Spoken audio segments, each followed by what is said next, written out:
Okay. Get some of my mop of hair out of my way. Geez, I look haggy tonight. Oh, I don't like it when my hair is curly. Okay, let's get going. Let's see.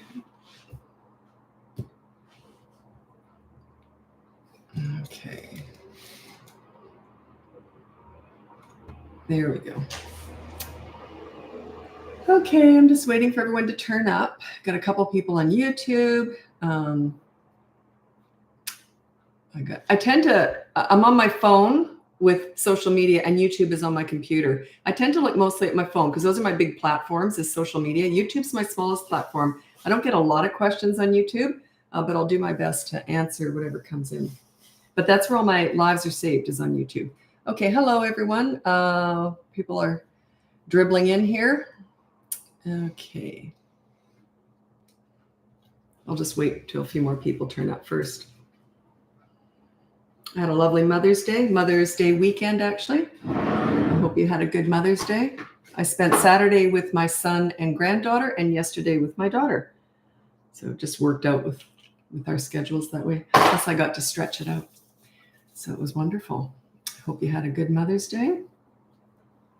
If you're not a mother, I hope you have a mother that you were good to. If you don't have a mother, and I went through Father's Days pretty much my whole life with no dad, so I know what that's like. Okay. Yeah, he died when I was young. Okay, so let's get going with the live. I'll introduce myself. My name's Lisa. I'm a parenting coach. And if you go on my website, it's BratBusters.com. You can see my free behavior board, my courses, which are on sale right now. The sale ends at 8 a.m. tomorrow morning. That's my time, Pacific time. So we've still got the 10% sale going for Mother's Day, just for the boot camp courses. Coaching has been closed down for about 6 weeks now. I'm just booked solid. So, but a couple of clients recently that finished their round of sessions have not re-signed. Most tend to sign again and again. So I think I've got a couple openings. So I'm hoping to get to that later on this week. So I can take on a couple new clients. So anyway, sorry about coaching. It's just we're trying to figure out how to manage that. Anyway, and also check out the podcast. Hi, Tabitha. Check out the podcast. That's called BratBusters Parenting Podcast. It is across all the platforms. And it is saved on YouTube. My daughter and I work together. We do the podcast together. We keep pinching ourselves. She came on full time with me last August, and we've just had a blast. We don't work together. She has her own role and I have my role. But we never work together, but it's the same company. But yeah, she does all the marketing and all of the planning. And I'm not entirely sure what she does, but I know she certainly keeps this company going. So anyway, but yeah, we're best friends, mother-daughter, and we also work together. So the podcast is a lot of fun. You'll see the dynamic between the two of us. Working with family, I think it can be wonderful. Like we've just found it a phenomenal experience, but then we get along really well anyway. But it can be a problem with a lot of people. It's not for everybody, that's for sure. Okay, so let's get going with your questions. I'll do my best to answer them. What else was I going to say? Sure. Oh yeah, I had a really nice day yesterday. Really nice. I was going to say something. It's probably TMI. I love talking about my granddaughter too, but no, that's too much information. Never mind. I never like to do anything too personal when I'm talking about my granddaughter. Anyway, she's 16 months old. Total joy. I have her one day a week. She's absolutely phenomenal. I love being a grandma. It's a whole other dimension. One more person to love. Okay, so I'm just waiting. Okay, here we go. Danielle, almost 3 and son refuses to potty train. Any ideas? I love most of your ideas and they have helped in so many areas. Great. Okay, potty training. I can't give you any tips. It's in my my boot camp courses, both of them. It's a whole system, but basically it's a reward system. Accidents are treated as no big deal. It's not behavioral. It's a bodily function. So I'm very careful. I make it like a party. So it's all based on the reward system. If you're interested in checking that out, it's in both boot camp courses. And there's a sale ending tomorrow at 8 a.m. Pacific time. Oh, that was a lot. I'm actually really sweaty, but I don't think I'm wearing anything underneath it. Oh yeah, I am. Got my tank top on. I might have to take this off. I don't know why I'm wearing a sweater. Okay. Yeah, and they can be ready for potty training anywhere from, I'd say 2.5 is a really good mid-range, but some are younger, some are older. I find the younger that you train them, the more likely they are to regress. Like if they're 18 months old and you train them, they might regress. They might not though. But by 2.5, they are fully formed and that they can hold it until they sit on a potty, and they can learn how to do so. Doesn't mean they will. Some take longer than others. Don't compare your kids to other kids. Big mistake. They all develop at different stages.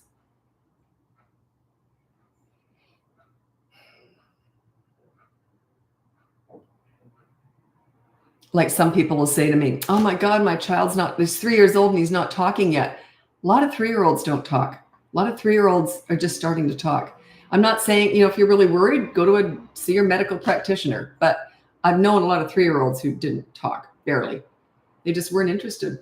I know someone I knew, they had a daughter. They had 3 kids, and the daughter was the middle one. And she was 3 years old, didn't walk or talk. And she had a little brother who was like 1.5, and she'd just point and grunt, and he'd get her whatever she wanted. She was very laid back. And then and the mother always said on her 3rd birthday, she got up and ran and never stopped talking. So yeah, she just was in no rush. Just got Facebook notification now. Yeah, Facebook is very slow to give notifications on lives. So is TikTok. But Instagram does it right away, and everyone turns up, bang. I get like 100 people instantly within 10 seconds. But it's the only one that does that. Every other platform feeds in the information that I've gone live. I don't try and figure it out. I don't know why. They've got their reasons. They're a lot smarter than I am at all that. Okay, 2-year-old misbehaves when dad is around. I try boundaries and I am the bad person. Everyone talks about, I don't want to be the meanie. Well, the leader is the good one. The leader is the one they turn to with everything. The leader is the one they tend to respect, and the leader is the one that they respect themselves the most when they're around. So you want to be the leader. So I'm just sweating here. I got to take this off. I've already checked. I'm covered. Whew, thank God. Bit of a close call there. Okay. Yeah, sweaty. Okay, so you want to be the leader. That's not the bad one. The leader is actually the one you want to be. Okay. Someone said 2-year-old twins hurting each other. Why? Why not? They're just trying stuff out. They get a reaction. It's kind of fun. Poke someone, poke someone, But yeah, just physically restrain them or, pull them away from each other every time they do, but it's going to take time. Okay. I have a follow-up on the spotty training. So it would be potty training question. Someone else asked, for my 3.5-year-old girl, her daytime is great, but has regressed into having accidents at night. Thoughts? Don't give her any liquids or food, but 90 minutes before she goes to bed. Okay, so 90 minutes before she goes to bed. Also, she might be one of those people that just has to pee throughout the night. I do. I'm up like at least once a night. So too much information probably, but who cares? Anyway, and I was always like that. It's not just because I'm old. Anyway, so yeah, what I would do is I would do a late night pee with her, a sleepy pee, I call it. When you go to bed at 10 or 11, get her out of bed, a sleepy pee. She might not even wake up for it. Sit her on the toilet, put her hand in warm water, and she might pee then. So yeah, do a sleepy pee. I've done that with kids, not with my own, but I did it with someone else's kid, and it worked. Dry bed. But they said it was always a wet bed if they didn't do that, so. My daughter will be 4 this summer and is having a hard time following directions at school and sometimes at home. Suggestions. If she's having a hard time following directions, you always start at home, because if they follow directions at home, I don't even call it following directions. I call it being self-disciplined. So they know what they need to do and they understand there's boundaries and structure and routines around their days. So like my kids, I never really told them what to do. They just knew that there was things they needed to do. Like they need to put their shoes in the cubby when we get home. They need to put their dirty clothes in the hamper. They need to brush their teeth and have a bath before bed. So they just did it. They weren't taking directions. I don't want obedient soldiers here. So I'm just kind of going at the term directions. But yeah, so set out boundaries and structure around the house and then follow it. If she doesn't follow these boundaries, then there's a consequence. Check out the behavior board. It's completely free. We've redone all of our courses plus the behavior board. They're all updated. They're only like those courses, the boot camp courses, I think they're only like a year old. So we just updated everything. And now we're in that hangover phase now. My daughter and I are just exhausted. So it's been like the last month or two that we've been doing that. It was intense, especially for my daughter. She does all the editing. So she instigated it. So yeah, she sort of just tells me what to do in the business and I just sort of do it. But I was a little bit late getting it all done. So my poor daughter, she was up all night one night. Oh God, I felt so bad about that. But I am giving her a big bonus because of that. Guilt. Anyway, so the courses are all updated. And what you see in the boot camp, in the behavior board course is kind of similar in what you'll see in the bigger courses. The behavior board course is completely free, but it is a mini course within itself. It just focuses on the behavior board. There's also a toddler section. By the way, the Mother's Day sale for the boot camp courses will end tomorrow morning at 8 a.m. Pacific time.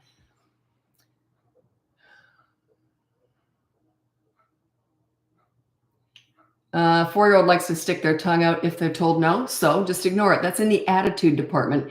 Don't get caught up in that. The attitude goes away once you're a leader. That just says you're not a leader. They don't respect you, okay? Yeah.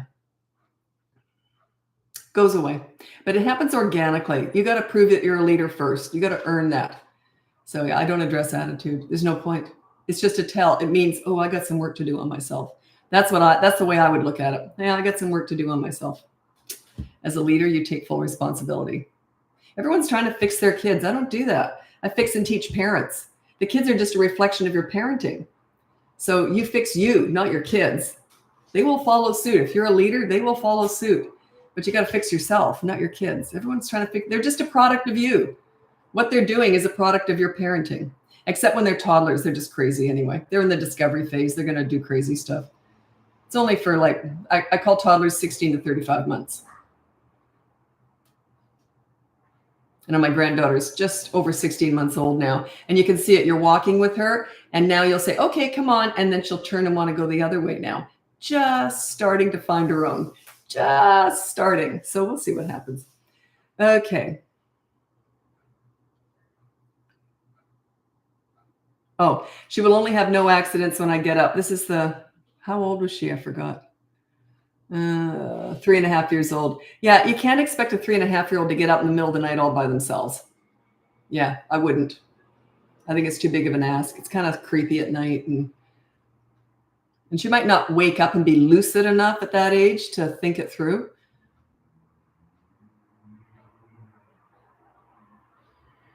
Okay. One thing I want to drive home is I teach parenting, but I'm teaching you how to be a calm leader for your kids. So it's not about the kids, it's about you. Also, my goal is always that kids feel good about themselves. That is their self-esteem is my first priority here, because when they feel good, they do good. When they feel bad, they do bad. So if you're shaming, blaming, and berating your children and discussing their bad behavior, you're going to get more of it. If you just deal with bad behavior quickly, get it over with, don't talk about it, just get it to say, okay, you did that, here's your consequence, and then stop it. That's the end of it. And then focus on the good kid. You'll get what you put your focus and energy into. I remember a teenager said to me years after working with them, they said, I didn't like myself until I met you, Lisa. That is what you want. You want to make kids feel good about themselves, teenagers, whatever. If they feel good about themselves when they're with you, how do you think they're going to treat you? If you make people feel good, they're going to treat you like gold. People don't remember if you're impressive or anything. They remember how you made them feel. Right? That goes for adults, whatever. People remember how you made them feel. Think about that. How are you making your kids feel? How do they feel about themselves when they're with you? Are you shaming them, discussing all their bad behavior all the time? Big mistake. At what age can you use the behavior board? It starts at the age of 3. That's when they develop the sense of reasoning. That frontal lobe is starting to develop. They have the ability to learn how to stop and think before they act. That starts at 3. Well, it might start at 2 years and 11 months or 3 years and 1 month, but it's right around 3. All kids can learn how to do this at 3. I would never go 2 months early, maybe 1 month early, but never 2. I find it's just different. I've been doing this for 20 years now, like this, teaching this. And I found, so 34 months, no, 35 months, maybe 36 months, they're all ready to go. Okay. Oh, we got a lot of questions here, Vincent. Why are there so many crazy little girls? Oh, why are there so many crazy little boys too? Yeah, I haven't found a difference between boys or girls being more challenging than the other at all. What I will say that's different with girls and boys is when they reach the teen years, girls are more likely to mouth off at you and tell you everything that they are thinking. Boys tend to not talk as much. That's what I noticed. Boys tend to, when they turn about 15, they just tend to not talk as much. They don't share their feelings as much. But before that, boys and girls are pretty much the same. Do you think behavioral issues can subside once they start pre-J? What's pre-J? I don't know what pre-J is. Anyway, the behavioral issues will never subside if you're not leading them. Like, what I mean is, if they've got behavioral issues now and you're not a good leader for them, they'll continue. So you got to do the work. The behavioral issues subside once you become a leader. So it's you. It's not them. It's you. They're your children, pre-K. Okay. That's pre-kindergarten. So your leadership is everything. Between the ages of 3 and 12 years old, their behavior is 100% a direct result of your parenting. Okay. There's some little quirks in there, but basically that's it, because they're looking they're looking for your leadership. It's just at the height of your leadership power is 3 to 12 years old. Under that, they're just kind of crazy. They're in the discovery phase. And then teenagers, you're still a leader, but you want to transfer that leadership over to them more because they're growing up, right? You don't want to be micromanaging any of them, but especially teenagers.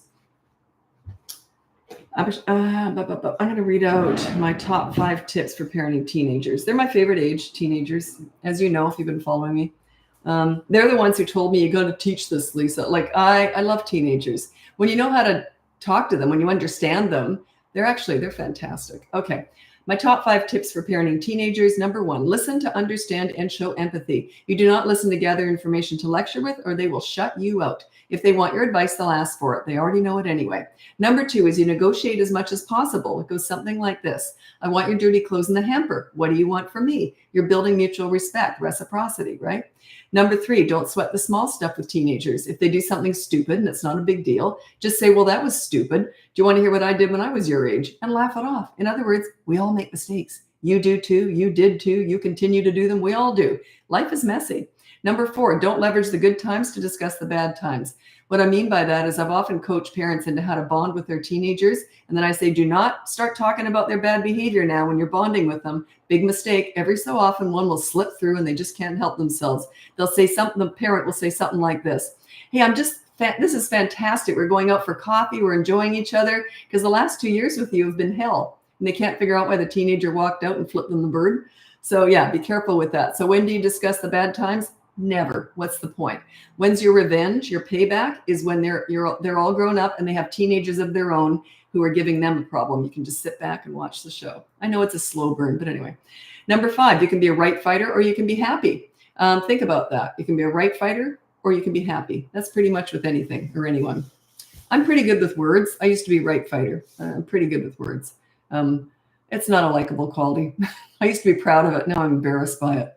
It's not a likable quality. It's quite an unlikable quality. So yeah, you can either be a right fighter or you can be happy. Okay.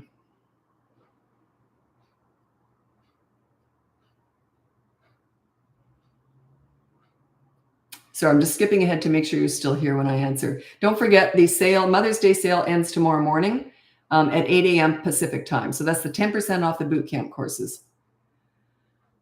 And if I haven't answered your email yet, I'm answering emails tonight. I don't do them all the time. I zip through what I have to.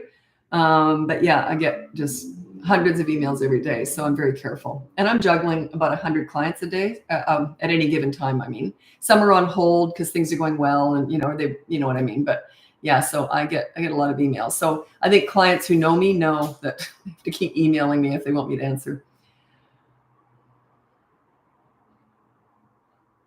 Okay. 3.5-year-old reacts so big every time she gets hurt. She almost never just brushes it off. Any suggestions? Don't know if I should ignore it because she's technically hurt, but I don't know that it's necessary to cry about it as much as she does. I don't know, but here's what I would do. Same thing my mother would do. Say, you're all right. Let's brush it off. You're okay. And I might just sit with them, but then I wouldn't give them any more attention unless they're like an artery spurting. I'd take them to the hospital, but you know what I mean? If it's not that big a deal, you're going to judge that for yourself. You're all right. And just have them sit with you.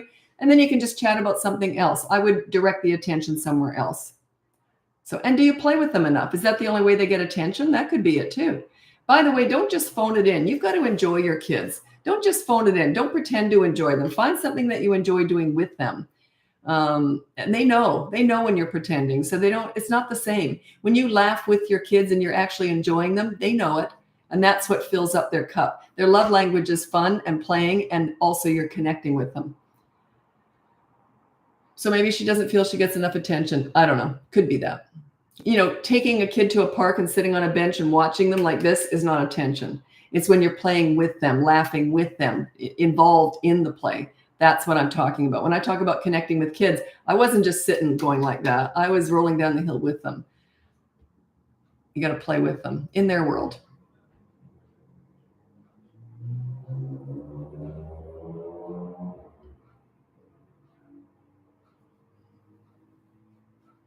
My daughter sees, not all of them, but I don't see any. I don't look at my social media, but she does that. She tries to look at the DMs, but too many come in sometimes.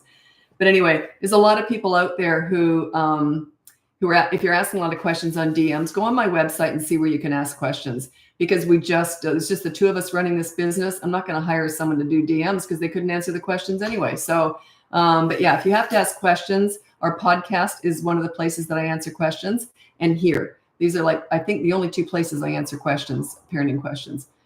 I spend most of my day coaching and running the business. So. Okay, my 10-year-old daughter won't do her homework. She forgets that she's supposed to do it and takes it. I know she doesn't forget.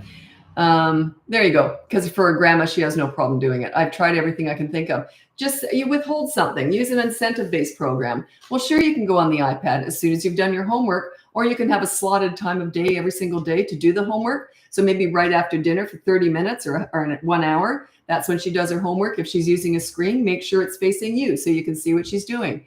I remember years ago, I was working with this client and I said, make sure that when they're on the computer, because they were messing around playing games all the time instead of doing homework. So I said, make sure that you're in the same room when they're on the computer. And the mother said, they're still not getting anything done. The screen was away from her. She couldn't see the screen. So the kid was sitting playing games. I said, no, that doesn't mean you're watching the screen the whole time, but they know you have the ability to see it at any time. Okay. So just have an allotted time of day that she does it. If not, there's a consequence. 16-year-old lying to you about something he stole, and you can clearly show him he stole it from a video cam and he will still deny. Yeah, they'll fight to the bitter end even if they're wrong. They don't care about that. That's why I say you can be a right fighter or you can be happy with a teenager, and anyone really, but especially with teenagers. They don't care if they're right. They'll still fight to the bitter end. They just are like that. So, but yeah, so he's lying. But I don't know your relationship. I can't answer that easily, because if you're not connected with teenagers, your connection, you're giving respect to get it with a teenager is everything. I build off of that. I don't start with discipline or structure or routines with teenagers. I start with the connection. So you got a 16-year-old. I would ask you, what's your relationship like with your teenager before I would even address their behavior? I need to know your relationship with your teenager. That's mostly coaching, but think about it. I just read out my top 5 tips for parenting teenagers. I'm not going to do it again, but you want to negotiate as much as possible. Whenever you expect something from your teenager, you say, and what do you want from me? So give and take, right? You can't discipline a teenager if you don't have sort of that basic mutual respect going. And you know what's fascinating is, well, to me, is when I'm working with parents of older kids and teenagers, and they've never met me, the kids, and quite often, mostly teenagers, will say that the parents will say something to them, and I'm going to take this away and that and whatever. They'll do something, and the teenager will say, "Can you ask Lisa what she thinks about that decision you just made?" You'd be amazed how many ask. And I don't remember a time when I didn't agree with the teenager. They just get what I'm doing here, even though they've never met me. They just get it. I'm teaching parents how to respect them, how to give them respect. And the teenagers pick up on that. It's quite fascinating. So they're very responsible when they ask that. So yeah, and often the parents are like, they said, "Can you believe it? My teenager asked us to ask you if blah, blah, blah, blah. Can you believe that?" And I go, "Actually, they're right, you're wrong. Now you have to apologize and make amends." And the parents are like, "What?" So, and then I have to explain it, right? And with teenagers, it's a lot of give and very little take. That's the way you have to look at it. Give, give, give, give, give, take, give, give, give, give, give, take, and then it evens out a bit more when you've got more respect. It's more give, give, take, but you're usually giving more with teenagers, especially.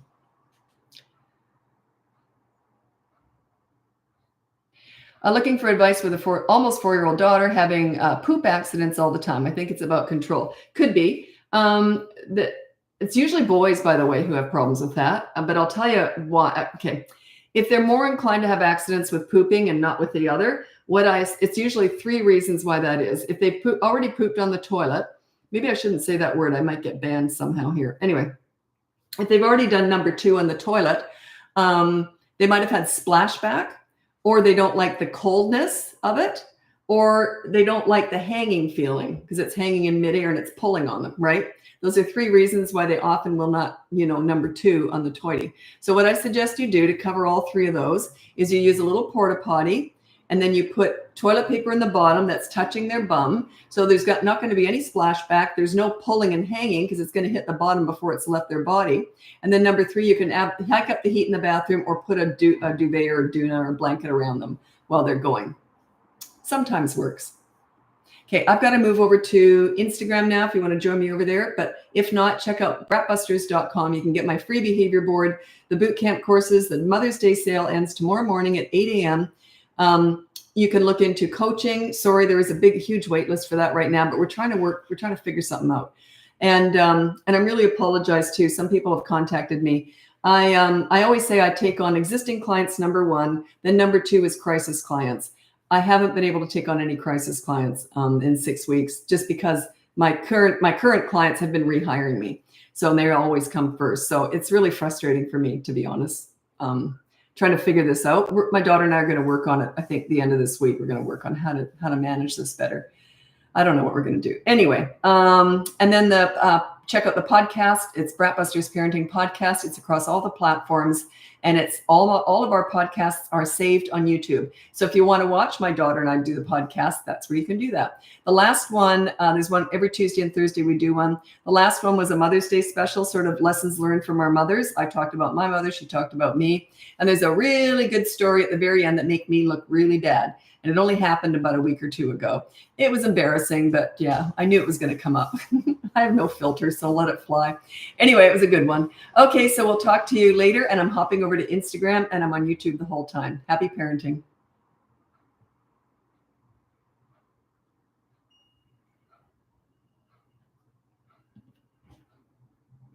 Sorry, YouTube, it just takes a while. I got like so many buttons to push here. Nope, see, can't answer that. Okay. Okay. My hair looks so haggy. That's why I don't like curly hair, because it looks haggy. It's just the way it is. I usually try and straighten it a bit. Okay. If you got straight hair, you want curly hair. If you got curly hair, you want straight hair. The good thing with straight hair, which I've never had in my whole life, is it's predictable. You know how it's going to look. I never know what I'm up for. I never know what's going to happen. I just go to bed with wet hair and wake up. Who knows? Okay. Yeah, sometimes I try and style it. Pointless.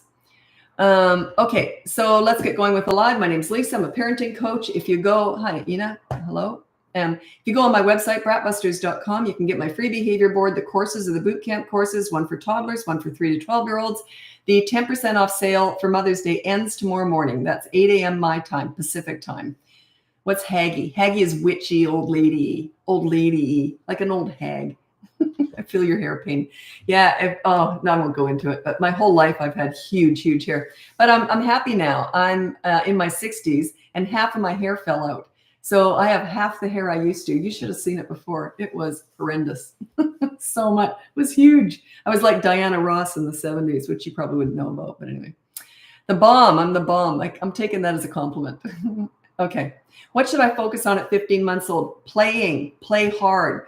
Play with them, connect with them, always in their world, always in their world. Like even my little granddaughter, she's 16-month-old. If we're walking along and she's saying, ga, ga, ga, ga, that's what I'm saying. Someone actually stopped me and they said, I always see you chatting away to your little grand. Well, actually they thought she was mine. They thought I was the mom. Anyway, they must have bad eyesight. But anyway, they said, you're so good with her. I thought that was really sweet. You're so good with her. Aw, I do love her. Okay. Yeah, I'm 64 years old. I'm going to be 65 in a few months. 65. 64, still old. I love him. I love my 60s, by the way. But 65, oh, holy moly. How did that happen? Okay. Oh, you're asking about your niece? I don't discuss that. I only discuss parenting because I teach leadership. I don't teach leadership how to lead other people's kids at all. It's very different. Can you use the behavior board with an 18-month-old? No. With toddlers, you use consistent corrective action. A toddler to me is 16 to 35 months. They don't have the cognitive ability to understand, stop and think before you act. They start that at 3. That's why the behavior board starts at 3.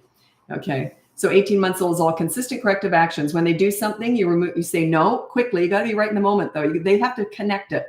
So you say no, and you remove them from the fun or the fun from them just for a few moments or I don't know how long, you just decide. Basically, once they've calmed down. But if they're really little, like 16 months and under, then I use redirection. So I say no, pull them away. When they have the fit, then I might redirect. Oh, what's over here? What a lovely book. I don't say come over here. I just use indirect redirection. So it's like I'm reading their book in the corner. They can come join me. Okay.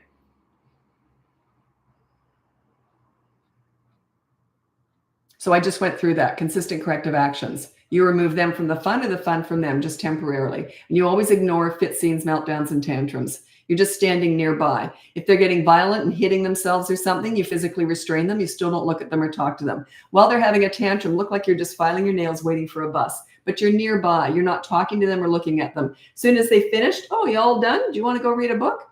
You ignore the crazy, and then you instantly reward the calm with attention. If you're giving them any attention, trying to talk to them through a tantrum, you're fertilizing it. Attention is tantrum food. You're my North Star as a new parent. I've been around for a very long time. You know what's funny? Well, it's not funny anyway. You know what's semi-interesting? I started volunteering with in daycare centers when I was 11 years old. I also started babysitting when I was 11. I was like the most responsible kid on the block. So I was just like a little mother. I just loved kids. And I always was good with them. I always knew how to get good behavior out of kids. And they liked me. I was fun. But I always knew how to get the best out of kids. And I was 11. I think it was just instinctual. Not perfect, but I was pretty good at it. And you know what's interesting? I haven't really changed my ways in 54 years later. It's basically the same, or 53 years. Isn't that interesting? I haven't really, times change, but people don't. Like back in the day, all we had was TV, whereas now, of course, it's all completely different. But still screens. It's still screens. Okay, good question. You're not going to like my answer. Any tips to get my 3-year-old to nap? She needs it. Okay, maybe you need it, but she might need quiet time. My kids both stopped regular naps at about 12 months old, okay? They would have accidental naps, or we'd have quiet time and they'd often fall asleep, but they just weren't big sleepers. They didn't sleep a lot at night either. They weren't super active kids. They were both, I would say my kids are both sort of on the easier side because they were not super active, right? They weren't getting into things or anything. So yeah, maybe she just doesn't need naps. Maybe she just needs some quiet time. Just give her some books or sit and read with a book. Have a ritual though. You know, have like a beanbag chair. Here's quiet time. You have some books and just sit with that. So how do you parent your own children when other kids around them are constantly violent, mean? Do I just stop hanging out with those kids? Absolutely. I've dumped friends because their kids were mean. Absolutely. 100%. My kids come first, not my friendship with that adult. If she can't control her kids and her kids are beating on mine or being wild and crazy, I dump the friend. If we're not, we'd either see each other just at night, but that's only if we were friends outside of the kids, which isn't always the way, right? I had a lot of friends just because of the kids. So it's amazing how fast your techniques have worked in my home. I hear that all the time, all the time. You can get results in the first week, but it's usually your emotions that get in the way, your frustration. If you show anger, frustration, or disappointment, this stuff doesn't work. You got to stay calm. Remove all your emotions when you're disciplining. It's just a business transaction. When you're playing with them, just let the emotions fly. Giggle, laugh, get on the floor, roll around with them, have fun with them. But when you're disciplining, it goes something like this. Okay, so this is when they're older. You say, okay, so you made that choice. That wasn't a good choice. You know that. You shouldn't have done it. So here's what we're going to do. I'm going to get you to empty the dishwasher, and you've got 15 minutes to do it, and that starts now. Okay, that's how it goes. And then don't mention it again. If they don't empty the dishwasher, say, okay, you chose not to do that. So 24-hour media blackout starts now. And make it happen. There are no emotions. I'm finished talking about it now. If they say, not fair, not fair, I'm going to go do the dishes now. Like I'm not talking about it. I'm done. It's over. I'm done. They can scream and fight as long as they want. I would never enter into a conversation about that. Ever. I'm not mad. I'm just, no matter what they're saying, if they're yelling right in my face, I'd just be like this. Then when they're done, alrighty then, I'm going to go read a book. They're being very rude by doing that. So there's no reason to answer it. You hate me. I hate me. Everybody, life's not fair. Whatever. I'm going to go out and hang up the laundry. Don't get pulled in. Kids like boundaries. It makes them feel safe. Of course it does. All this leadership stuff makes them feel safe. I just told that story today that I often tell about, I don't know if I tell it on lives. It's kind of a longer one. I'll try and make it short. Anyway, there was a bunch of us moms who I used to be a volunteer mentor to kids, like helping them with their behavior and just to support the teachers. So I was up the back of the class with a couple of kids or whatever, usually just one. But anyway, so there was this day where it was called Activity Day. So they asked a bunch of moms to come in volunteering. We'd all come in. They'd split the classroom into groups, and we were going to be doing these activities, making something for Christmas. I don't remember what it was. Anyway, so it was kind of a new teacher too. So the kids didn't know. She was kind of learning too, the teacher, and how to teach. So anyway, we're all split up. Of course, the teacher gave me every single difficult kid because I was always in there working with them. I got all the challenging kids. So, and they were great. They were being good for me. They were having fun. All the other groups were chaotic. They were pushing the mums around. Anyway, the fire alarm went, and it wasn't scheduled. Some kid had pulled it. It scared the kids. They all ran to me, not the teacher, not their mums. Why would they all run to me? Because I'm a leader. I make them feel safe. I have boundaries. I have structure, and I'm fun. They feel safe with a leader. Doesn't mean they love me. They love their parents, but their parents weren't leaders. They didn't make them feel as safe. You see, leadership is really important. Okay, good question here. What if they do the first one after media blackout starts? Oh, too late. No, the timer went off. You've got 15 minutes to empty the dishwasher. They do it in 16 minutes. It's not done. They didn't do it. Fine, I'm going to go do it now. Well, you don't have to. Media blackout. I'm going to do it anyway. Then they do it. Phew, no media blackout. Yeah, it started 6 minutes ago. Why on earth would you lie? You've just lied. If you let them control you at that level, watch out. Watch out. The rule was you've got 15 minutes to empty the dishwasher. It should take about 2 minutes, but you've got 15 minutes to do it. And it was a standoff. They think they can beat you because they're used to doing it, right? So they think they can beat you. So they're just, I'm not doing it. I wouldn't say a word. I'm just standing there with the timer. That's all I'm doing. I'm not saying a word to them. I'm just waiting. I'm near the dishwasher and I'm timing it and I'm just kind of looking around. I'm not looking at them, not saying a word. Then they say, fine, I'll do it. And the alarm goes and they haven't done it. Okay, so let's go to the board. So let me see. You didn't do the dishwasher. So the 24-hour media blackout starts now. If you don't follow through with that, you are a liar. They will not trust you. You're not a leader at all. Once you said it, why on earth would you not follow through with it? Huge mistake. You're trying to make your life easier, but in the long run, you're going to make it hell. They've just learned they can manipulate you. I don't have to do it in 15 minutes. I'll do it when I want. And there's no media blackout, by the way. That's what they're giving you the finger. Okay. Not fair. No, I did it anyway. I'm going to go read a book. So I'm not discussing it. It's already done. They understand it. Don't explain all this stuff. They already know. You explain it once and then don't keep getting into the conversations. That's the manipulation. They're pulling you in. They're just like going like this and you're getting hooked and they're in charge and they know it. Even just pulling you into this, trying to defend yourself, trying to explain it again and again and again and again. Oh my God, it's so weak. It's so pathetic. And they know it. Yeah, quit over explaining. Big mistake. Like if they keep arguing and they're at me, I hate you, I would just go, whatever. And then I'd go off and just do the laundry or sit and watch TV or, you know what I mean? Like it has no effect on me because that's their process. Their process, that's their anger and frustration trying to pull you in, trying to get the better of you.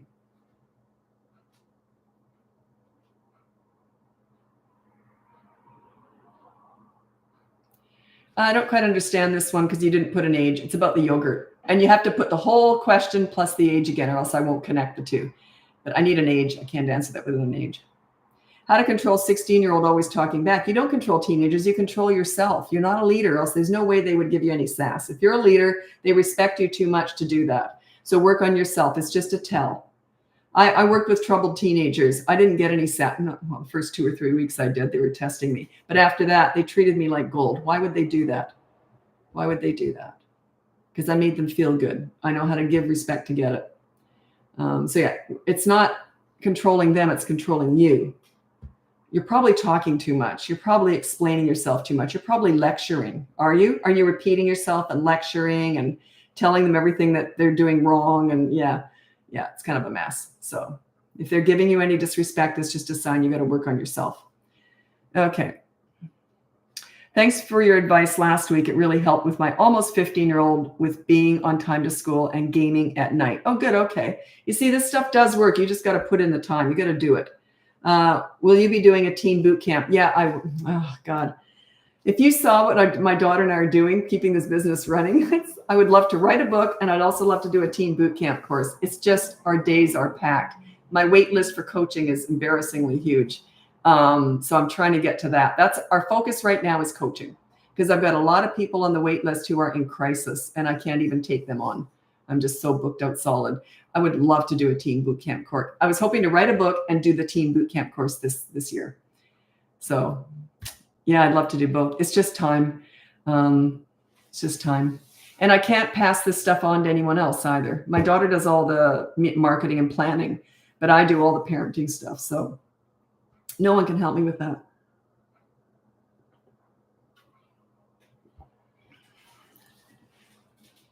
Okay. Yeah, I'd love to do that teen boot camp course. I was never going to do one. You know why? Because when I first started my business, about 17 years ago, more than that, I think. Anyway, I specialized in teen crisis work. So to me, I couldn't do a course on teen crisis. Most parents aren't in crisis with their teenagers, but in my head, most of the work I do with teenagers in my head was always about crisis, like real big stuff, right? Life and death stuff. So you can't do a course on that. So not responsibly. So, but it's not, most parents aren't dealing with crisis with teenagers. And my daughter and I discussed that, and she goes, Mom, you can just do a general, what most people are going through with teenagers course. And I went, oh, right. Funny, I never thought about that. I would have done one years ago had I thought of it. Anyway, funny, isn't that? Dumb. That's why I've got her working with me. What if they don't do it after all the consequences have been put in place? You've done 24-hour media blackout. You have control over that. So there's no them doing anything. They just can't do something. You always have two consequences for the kids. The first one is a positive action. If they won't do that, then you do the negative deprivation. You take something away. That's what you've got control over. If you haven't, you'd have to figure something out. There's always something. I've never worked with someone where I couldn't find leverage. Although if you have teenagers who bounce back and forth between whichever parent household, if they're divorced, whichever parent household is giving them whatever they want, can't help you much with that. Because if you don't give them whatever they want, they'll just move to dad's or vice versa. So that's tricky. That's very tricky for me. Yeah, I'd love to write a book. I almost was close to signing a contract with a big publisher, and thank God we never did, because it would have been a huge commitment. And then what happened was the podcast started and it took off. The podcast took over what we were going to do with the book. It took up all our time. We didn't expect that. The podcast is doing really well. And we just thought, oh, well, it takes a few years for a podcast to take off, but it took off really quick. So that's what happened. The podcast took the book's space.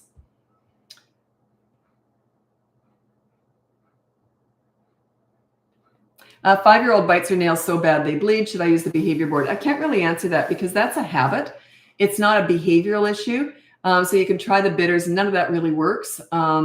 So I can't really help you with that because I would have to look into that situation to figure out why she bites her nails. Is it possible stress? I don't know. It's not a quick answer. It's a difficult one. I would have to assess it. That would be coaching. And unfortunately, my coaching is shut down right now because it's overbooked. So yeah, I don't have an answer for that. Not an easy one. There you go. Okay, what are other blackout ideas for 3-year-old? Because we don't really use screen time. A lot of my clients have no screens. So what we do is I don't like doing this, but a lot of kids love sweets. We never really had them. I didn't like sugar growing up. And my kids never really had any. So I didn't have that. But a lot of people have sweets. I don't mind taking sweets away, like, the junk food. I don't mind taking that away. So we just say, okay, no sweets or no treats for 24 hours if they get one every single day. So a lot of kids get like a sweet treat after dinner. So I don't like using food, but I don't mind using that because it's not healthy anyway. So we'll do that, or else you can take away a favorite toy that they play with every single day. But I never take away anything comforting or really books. Like because you read books in bed with them. And I never take away a plushie that they sleep with. I think that's just mean. Or, and I don't like going into this a lot because it can be misused, but if we're really stuck, then we invent leverage. We take away something they never had. And it goes something like this. Let's say you have a 6 and an 8-year-old, and the 8-year-old punches the 6-year-old. But let's say it was unprovoked. So just to be mean, the 8-year-old punched the 6-year-old. I would say, okay, so that was a big one. I don't do the first consequence for that one. I would go right into the big one. And so I would say, I'll tell you what, you punched your little brother. That was a bit of a whopper there. So what we're going to do, we were going to surprise you. We were going to go out for ice cream tonight as a surprise. But because you just punched your little brother, your dad is going to take your little brother out for ice cream and you're going to stay home with me and get none. Do you understand?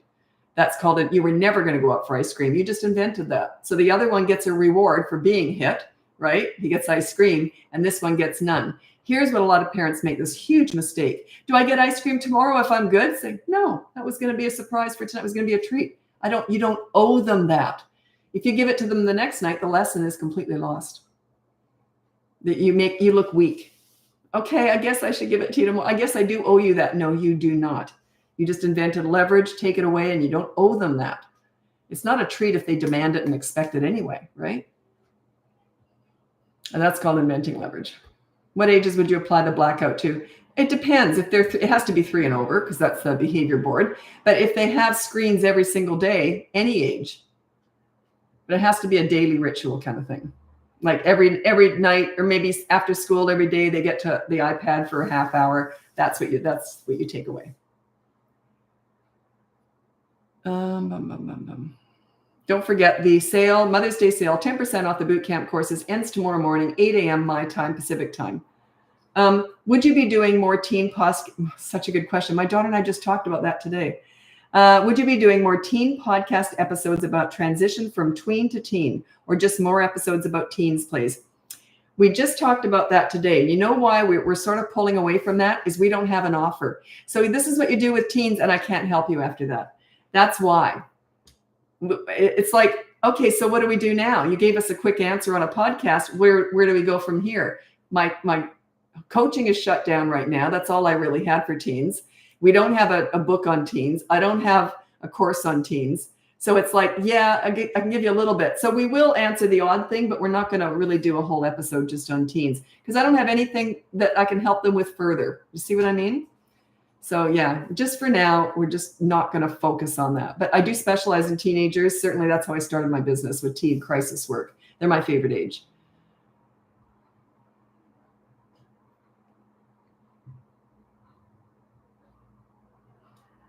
Okay. Actually, I'm going to hop over to TikTok now. If you want to join me over there, check out BratBusters.com, my website, and you can get my free behavior board, my boot camp courses, the sale, 10% off Mother's Day sale ends tomorrow morning, 8 a.m. Pacific time. That's my time. You can look into coaching. We've got a big wait list, but we're going to figure something out. I should get to it eventually. And the podcast is called BratBusters Parenting Podcast. It's across all the platforms. You can also see it filmed if you're interested. My daughter and I do it together. If you want to watch us do it, you can do that. There's a really embarrassing story about me, not my finest mothering moment. And it just was a couple of weeks ago. And it was at the end of the last podcast on lessons learned from our mothers. So, not my finest hour. Anyway, it was funny. Okay, so and I did defend myself. Not very well, but I did defend myself. Anyway, thanks for joining me. And I'm hopping over to TikTok now. Happy parenting. And I'm on YouTube the whole time.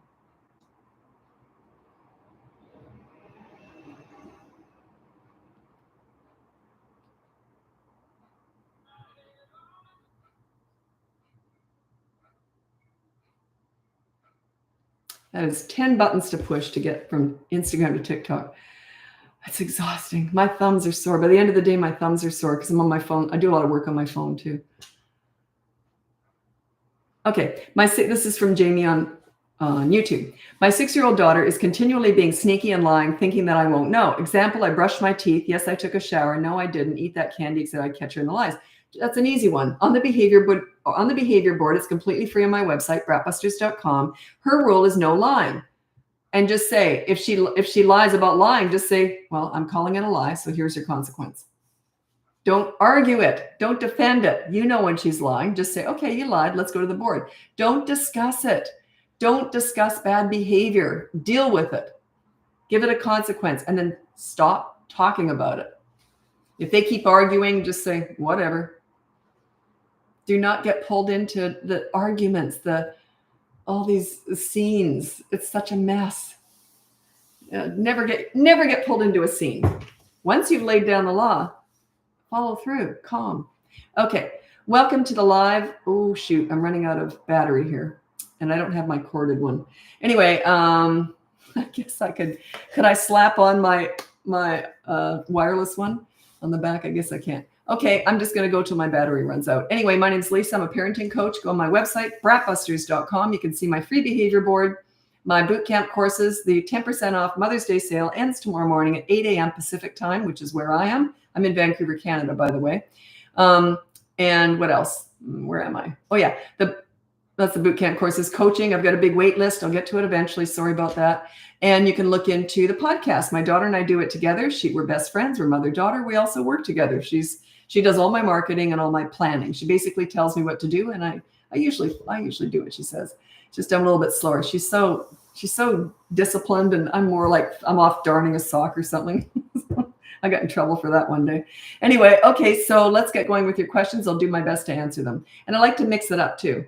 Chicago, never been there. I would love to, I'd love to do more traveling one day. Yeah, I don't know. I'd love to I should say it this way. I would love to enjoy traveling one day. I used to like it when I was young, and now I just find it so much work.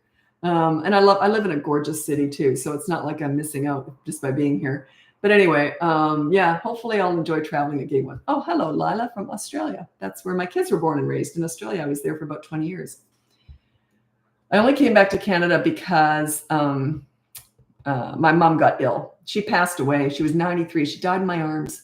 That would not have happened if I still lived in Australia. So yeah, we just came back here for my mom. And then my kids finished growing up here, so just stayed.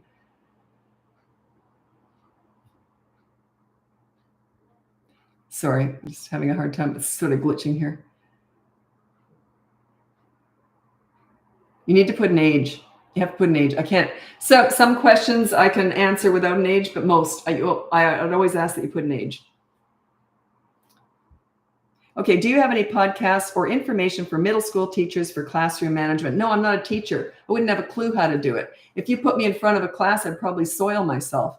I only teach parenting. I teach connecting as a parent to a child or teenager. That's all I teach. Some stuff does cross over, but a lot doesn't. One's a business, one's personal. Home, business. Like a lot of my clients are teachers, principals, child psychologists. I couldn't do their jobs, and they struggle with parenting. Not everything crosses over. They're very different roles.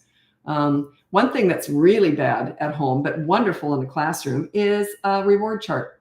It's not personal at school. A behavior reward chart at school is wonderful. They've got all these red zone. If you get a yellow or whatever, blue is good. Blue and green are good, evidently.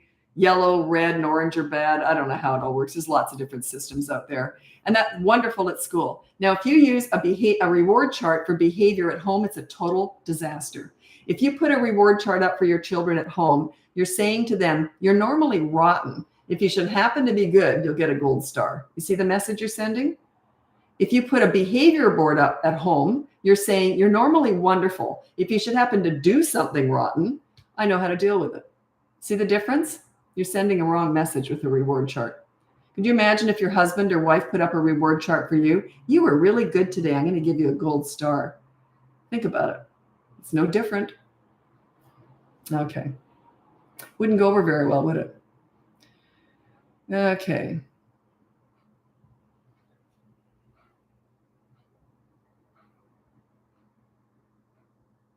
Is it important to get on their level while disciplining? My child is 20-month-old. Not on their level. Get down their level and say something like use your words. That is absolute garbage. That's ridiculous. So what you do use is consistent corrective actions. You say no and you remove them from the fun or the fun from them, just temporarily till they sort of get the message or till they calm down. But yeah, there's this level. I'm not saying that that's what you're specifically talking about, but there's this I used to see this years and years ago. What you do is you get down their level, you get eye contact, and then you discuss it with them. Oh, what a bunch of crap. Absolute crap. As soon as I saw that, I thought, are you freaking kidding me? Who the heck is teaching this? Anyway, I don't know anyone else out there teaching anything anymore. I never looked at. It's the last thing I ever looked at. And I thought, what garbage. It's ridiculous. Because that's very disrespectful. You discipline them where they understand it. They don't want those lectures, those mini therapy sessions. Actions is their language. Actions. Because I'll hear this all the time. He's 2 years old and he hit me and I got down on his level and I told him, that really hurt, Mommy. You don't want to hurt Mommy. No, I don't. You won't do that again. He says, no, I won't do that. I'm a good boy. And then he hit me again. I'm like, what's your point? Of course he hit you again. All you did was lecture him, mini therapy session. It's garbage. It's absolute crap. He's just mimicking what you want to hear. He's just trying to get you to shut up. It makes no difference whatsoever in what they're going to do. Zero. And I never put my energy or focus into the bad behavior. I put it into the good kid. I deal with bad behavior, but I focus on the good kid. So all these mini therapy sessions, I just think they're bullying, berating, shaming them. They're horrible. When they hit you, you just say no and you push their hand away. And then you could walk away and do something else. But you stop subsequent hits because they get used to hitting. So you just go, no, and then you remove yourself from the fun. So if you were playing with them and they hit, say no, get up and walk away. There's no way I would still be playing with them after that. Just walk away for a period of time, right? What about when they yell at you? So that's in the attitude department. Let them yell all they want. Just ignore it. Is quiet time helpful when 3-year-old no longer naps? That's what I did with my kids. I just say, get on the couch. Here's your book or whatever. Where I'd let them watch TV or whatever. So that's in quiet time. I could tell when they were, kind of getting tired. It's usually before dinner. They'd start to get tired or whatever. So I'd just sit there for a while. Sometimes they'd drop off for half hour or so, but not always. Have to remind myself to remain calm. Yeah, just fake it till you make it. If you look angry, frustrated, or disappointed, you're not a leader. They pick up on that energy. Remember, they're not listening to you as much as they're watching you. So did you know that they form their personality based on observation, not words? It's all done through their eyes, what they see. So be careful what you do. If you show anger, frustration, or disappointment, it makes them feel bad. It cuts down their self-esteem. Therefore, you're going to get the worst behavior. Think about it. When I discipline, this is how I look. Okay, you did that. Here's what we're going to do. Here's your consequence. There's no anger. It's just matter of fact. Look at the pool story. That's my video called, just look, you can Google BratBusters pool story. It'll pop up. I've got it out there tons of different places. And it teaches how to deal with bad behavior, then focus on the good kid. And then why it's never a good idea to discuss bad behavior. They already know it. Discussing bad behavior is just for you. It's your revenge. You want to do it. It's just for you. It's kind of mean. What about grandparents or others enabling bad behavior? Okay, so what you do is you say, okay, whenever you undermine my parenting, it hurts my feelings. That's what I always say. If it doesn't work, then you're up against someone that you can't deal with anyway. So yeah, not much I can tell you with that. By the way, once they're 3 and above and you're a good leader, they're under your umbrella. So they wouldn't even do it. Like, let's say my kids at 3 years old had gone somewhere and someone said, sure, you can do that. My kids would have said no. Because it would have felt wrong because they were under my leadership umbrella. They had high self-esteem. They had confidence and pride in themselves. So they wouldn't have done it no matter what anyone else let them do. I've had lots of people say, oh, I was going to let your kids do this. And they said, no, Mommy wouldn't like that. So yeah, they were under my umbrella. They were proud of themselves.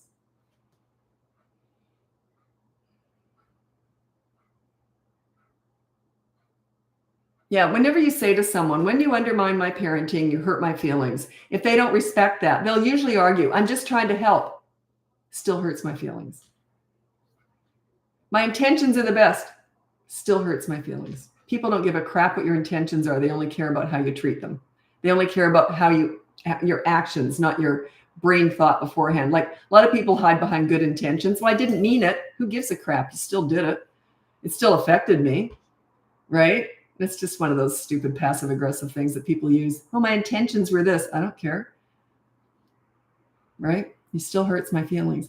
Now, if they continue to do it, they're basically owning up to the fact they know they're hurting your feelings. So they have to live with that, and so do you. If you can't get rid of them out of your lives, I would get those people are knocked out of my life pretty quick. People like that, you know what I mean? But yeah, you don't always have that choice.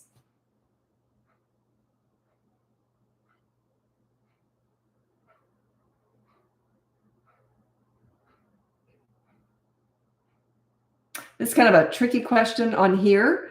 It's more of a coaching one. How and when do you talk to kids about adult content? Okay, I talk to my kids very openly at a very young age, but age appropriate. Okay, so I can't tell you what to talk to your kids about. You have to be comfortable with it. But basically, I did anything to keep them safe. Knowledge is power. My kids thought nothing of it. I would tell them, growing up, tell them, well, I can't say it. Anyway, I did talk about a lot with my kids very openly. But they didn't think anything up. There was no like talks. It was just in the car. It would just come up in conversation. They go, oh, okay. And I was quite open about everything. And they were just, oh, okay. But they were I filled them with a lot of knowledge. So they had a lot of power. So when someone did come at them with something that was ridiculous, my kids would have known, oh, no, that's not right. I know. You see what I mean? Knowledge is power. It helps to keep them safe. And they never were scared by any of it when I talk about danger and all that. I would always, but even if I did, I had no fear of scaring my kids safe. I would rather scare kids safe than not scare them and then be more vulnerable to some creep. So I was very open. And then they talk to you, they'll tell you everything right through the teen years. When you talk that openly with them, you're a safe place to land. They'll tell you everything.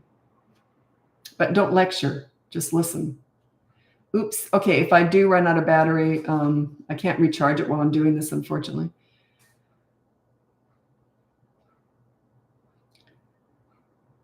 How do you instill high self-esteem in your children? I was a leader. I guided them into making good choices, and they made good choices, and they were never in trouble. They had a lot of pride in themselves, and I didn't micromanage them. They knew the rules, and they just followed them. If they chose not to, they'd usually own up to it. Oh, Mom, I forgot to make my bed this morning. Maybe no TV tonight. I'd say, oh, that's too big a deal. Just brush my hair for 5 minutes, or forget it. It was no big deal. That's pretty much how it went. Pretty easy. But I worked for that. I earned that. I set myself up as a leader very early on. I said what I meant, and I meant what I said. Also, I play hard with kids in their world. I'm very goofy with kids, and that's the connection. I was super connected to my kids. So I remember every morning when I did the laundry, I'd put all my underpants on my head, and the leg holes would be my eye holes. And I'd get ready, and I was the panty monster. I'd chase them around the house as the panty monster. If they had ever acted out or got carried away or something, I would have stopped instantly and gone like this, taken the panties off, and I would have said, we'll try again tomorrow. That's all that I needed to do. And they would, sorry, Mom, sorry. And then they wouldn't say another word. And then the next morning, they wouldn't have acted out. See, that's all it took. I played hard with them. They liked fun mom. And when I was working with kids, my only leverage was I was fun. Or with teenagers, I was funny. And it was just a little bit less fun or a little bit less funny if they were acting out. I was sent the message that I'm not happy with that. And it works. Connection was my superpower. I know how to connect with kids. In their world, never in my world, in their world. You respect them by entering their world. Don't expect them to enter your adult world. You don't connect with them at the nail salon. You connect with them rolling down the hill at the park. Not when they're 16, but you get the idea. You always connect in their world, not yours. Like, do you think I connected with my teenage son over Michael Bublé? No, it was over NWA, Slipknot. You get the idea. And I ended up liking that. I listened to all that stuff at the gym every day. I'd be humiliated if anyone heard what I listened to. Real head banging. But that's because I raised he's 35 now, but I raised a boy. I entered his world, his music world.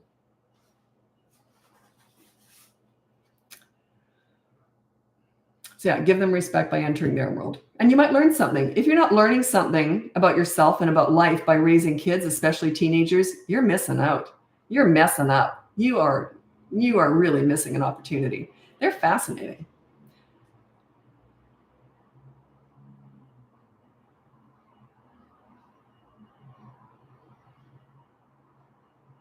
Yeah, my son and I still exchange music. I found someone, he said, oh, that was kind of interesting. Like that's sort of something we both have in common. I tend to lean into his music style quite heavily. And I never would have if I hadn't raised a son. I would never have opened my mind to it. But I'm very open-minded, actually. I like new stuff. I like discovering stuff. I have a sense of wonder. And so, yeah, I opened my mind to his music. Turns out I like a whole bunch of it. And yeah. Do you kids and you talk every day? Not my son. He works long hours. He's a dad. So yeah, I see him maybe once a week if I'm lucky. Because I daycare his daughter, my granddaughter, once a week. And my daughter and I talk several times a day, and we work together, and we're best friends. We live nearby. But my son lives a lot further out. He's like a 45-minute drive away. So it's different. And he works a lot. So does she, but we work together. So they're both really hard workers. Yeah, crazy about both my kids. They're 35 and 30. I'm very lucky.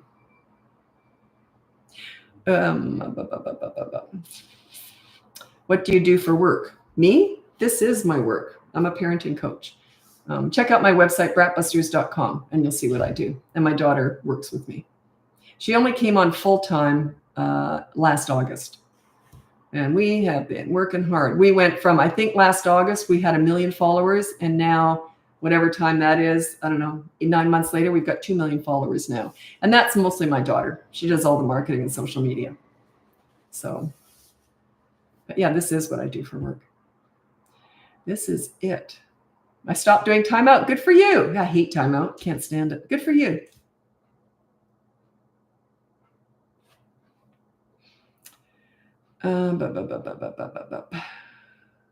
TikTok has been great for business. Yeah, TikTok's my biggest platform, then Instagram, then Facebook. But across all and then YouTube in there too. So it's 2 million followers now, which is mind-boggling to me. I just started out. It's interesting because if you're really passionate about what you're doing and you know what you're doing, you're good at it. Just get out there, start talking about it. People are either going to like you or they're not. Just be authentic. Don't try and be smart or anything. Just say what you know. And anyway, my daughter kept saying to me, you got to go on TikTok, Mom. You got to go on TikTok. It's for you. Because I hate planning anything. I have no filter or anything. I just like saying what I'm thinking. She goes, TikTok's very casual. There's no planning or anything. So I just took my phone and I'm in my bathroom talking to myself in my reflection in my bathroom mirror. And in 6 months, I think it was 600,000 followers in 6 months, just doing that. And then my daughter said, whoa, we're onto something here. So she started helping me out and all that. And then now she's with me full time. So yeah, it took off like crazy on TikTok. So, but you can't fake it. You know what I mean? Like people know. I got a lot of people ask me about being a parenting coach because they want to do it too. You got to know what you're talking about because it's experience-based. What if you get angry? Have you never been angry? Oh my God, I get angry all the time when I was working with kids especially, but I never showed it. I remember getting in the car and swearing at the car a lot, but you can't show it. It's weakness. You're not a leader. You cannot show anger or disappointment or frustration. I mean, you can, but you're going backwards. Okay, I got to go. My battery's dying and I want to say goodbye before it does. Anyway, thanks so much for joining me. YouTube is where I save all of my lives, and that's where all my podcasts are saved also. Anyway, check out my website, BratBusters.com. You can get my free behavior board. My boot camp sale is ending tomorrow morning at 8 a.m. That's the 2 boot camp courses, 10% off for Mother's Day special. You can look into coaching. I've got a huge wait list, but I will get to it eventually. My daughter and I are working at the end of this week. We're planning on doing a real planning session, how to figure out coaching because the wait list has gone out of control. So we'll figure it all out. The podcast is on all the platforms. It's called BratBusters Parenting Podcast. And my daughter and I do it together. She feeds me all the questions. We tell a lot of funny stories about our lives, and our relationship comes out a lot in the podcast. But our main goal is to serve you and give you some information that you can actually use. Not just talking empty words, but we really want to give you stuff you can use. Anyway, thanks so much for joining me. I'll be back again maybe tomorrow. Oh, no, I don't know. Anyway, I'll be back again soon. Thanks so much for joining me. Happy parenting. Bye now.